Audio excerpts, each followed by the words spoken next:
Now, the COVID situation in New South Wales is front and centre. We have a major announcement expected today from the Premier. The New South Wales opposition leader, Chris Minns, joins us now. Chris Minns, good morning to you.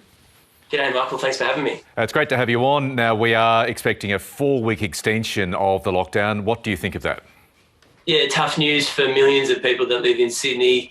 Difficult for those who have to homeschool and those that are trying to juggle businesses that are right on the precipice. It's a difficult day for everyone who lives in this town, and we're hoping to get through it. We need financial support from the Commonwealth Government, but people are hopeful, and we're looking forward to getting through this in as short a period of time as possible. Do you support the government strategy?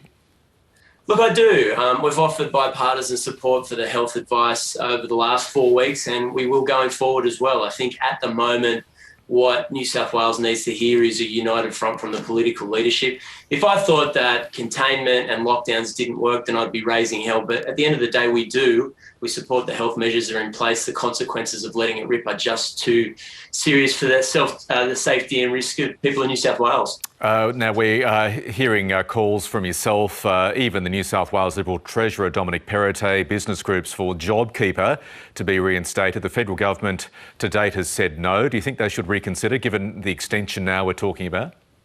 Yeah, they definitely should. New South Wales needs JobKeeper. It's an essential part of ensuring businesses get through this very difficult lockdown. Now, we've got businesses that are doing it tough, businesses that will probably close their doors unless they get more financial support from the Commonwealth Government. And this was a real success for the federal government over the last 12 months. I don't understand why they aren't rolling it out again. The Australian economy was set to grow at 4.75% in 2021 before the latest lockdown. I'm worried that supply chains and labour will be lost when there's this pent-up demand and the economy's ready to go again. So we're calling for it to come back in New South Wales. So is the New South Wales Liberal Treasurer, and we're praying common sense prevails. Meanwhile, the New South Wales government is looking at enlarging the JobSaver, so-called JobSaver payment paid to businesses.